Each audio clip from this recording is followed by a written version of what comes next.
Guys, if I would have had like a Sonic poster or something, I would have posted it up here, but I don't.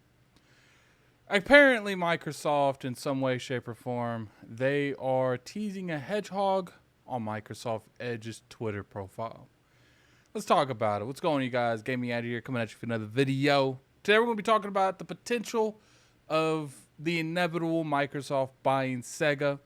We know right now they're going through the ABK deal, but they have stated multiple times they are not done with ABK. And people that don't know what ABK is, it's Activision Blizzard King. Now, what is concepts that I think would really push this? I do think there is, to a point, a lot of what's what I'm looking for. People just coming out with huge theories. I do think that people are doing that. But the reason I feel like this particular one is a little bit more fruitful when it comes to Sega is I feel like there's been a lot of small things that is leading up to buying Sega. You know, for instance, first off, before we go into that, let's just look at the Twitter post itself. All right, so as you guys could see, there's a hedgehog right here. Does that mean anything? Not necessarily. You know, it could literally just be them promoting the next Sonic, because there is a Sonic coming out this year. But they've done this stuff in the past. You know, I've known that they have had blue PlayStation controllers in the past. I feel like at this point, it's guaranteed. You know, I'm going to go out there on a limb right now. Right now, I'm going to go out there on a limb. And I'm going to say that they are definitely picking up Sega after the Microsoft acquisition of Activision Blizzard King. Look, you guys see it on the screen. They're promoting a hedgehog for no reason. And keep in mind, I know it's very possible they could be promoting this in terms of, you know, the next Mega Man game's coming up. Maybe they're going to have a promotion for the next Sonic movie. There's a lot of incidences that would make you think this could be marketing driven. But I think this is a subliminal hint. Because if they were going to do something like that, guys, they would just do it on the Xbox Twitter and say something just small. I feel like that would be the best thing if it was a game. Microsoft Edge doing this makes no sense. It's not even part of the branding. A hedgehog. And look, if you look at the top, it's even worse. It's a hedgehog as the default picture. So it could be something easy. It could be a coincidence, but let's go over some of the things that's happened. First off, you have Atlas games coming into Game Pass day and date.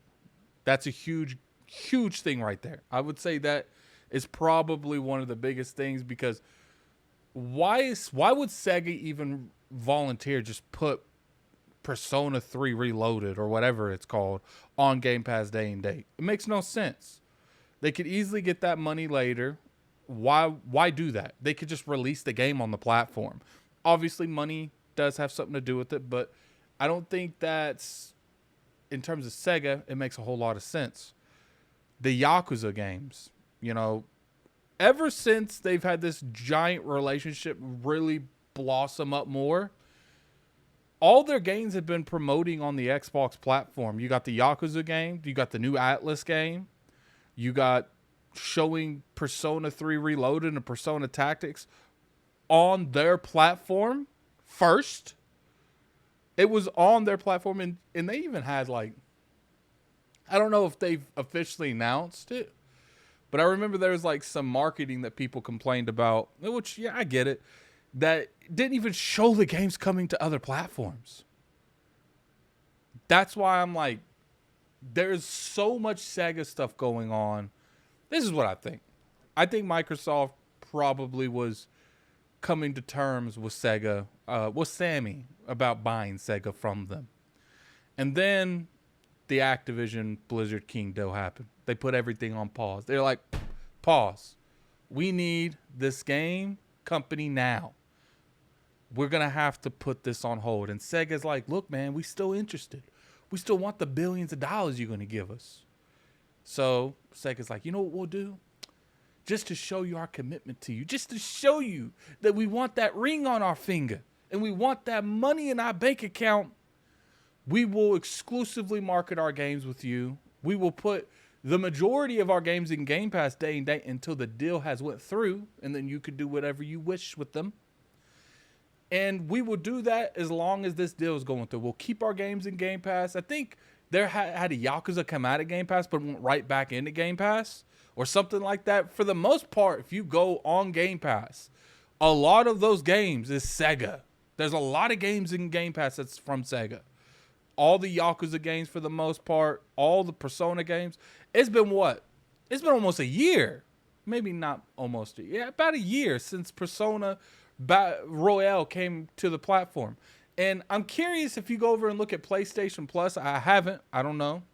People put in the comment section below if there's any Yakuza games, any Persona games, anything, Sonic games. Tell me if any of those are on PlayStation Plus. I don't know. But to me, when you had the Aaron Greenberg tweet thing, you had the green Sonic controller, you had the chick putting the X title, I think that's when this deal was originally being made. But then the Activision deal happened, so they pushed the pause button. And then after a certain amount of time went by, they were like, okay, let's go ahead and revisit this Sega thing, because the Activision deal was closed. And I don't think Microsoft would have a huge issue closing this deal. I don't. I think there obviously is going to be some concern, but I think the biggest concern would be Japan, and they approved the Activision Blizzard deal. I don't know if they would really complain, because look, it'd be different if Microsoft tries to buy Sammy, because they are the publicly traded company, I believe. I don't know. I'm not a lawyer. Just going off what I see. To me, it feels like it would be easier for Sammy to sell the gaming division of theirs and still retain everything else. So they would sell the gaming division, probably Sonic, all the gaming license, all the gaming IPs, the gaming studios, to Microsoft, and still retain their company, the company that's actually publicly traded. Now, if there's a video, normally I don't really encourage people to put links in my comment section, but there's a video on YouTube that says in good detail why Microsoft can't buy Sega from Sammy. Put it in the comment section below. I'm kind of curious to your guys' opinion. Does this thing matter when it comes to this Microsoft Edge Twitter account? No. There could be 1,000 reasons they're doing this. But I find it very interesting that with everything going on in the gaming industry and all this talk about Microsoft potentially buying Sega after this ABK deal going through, that Microsoft Edge is over here having a hedgehog as a profile picture and sharing videos of her profile. Doesn't make sense to me, man. Doesn't make sense to me. But anyway, put in the comment section below what you guys think. You guys, first off, I know I've made a couple of these videos and I apologize, but it's in the news, man. It's what people are talking about. I gotta give the people what they want. But anyway, put in the comment section below, do you think that this means anything in terms of buying Sega? I'm curious what your guys' opinion are. Put it in the comment section. And until next time, this is Gaming Addict. I'm out of here. Peace.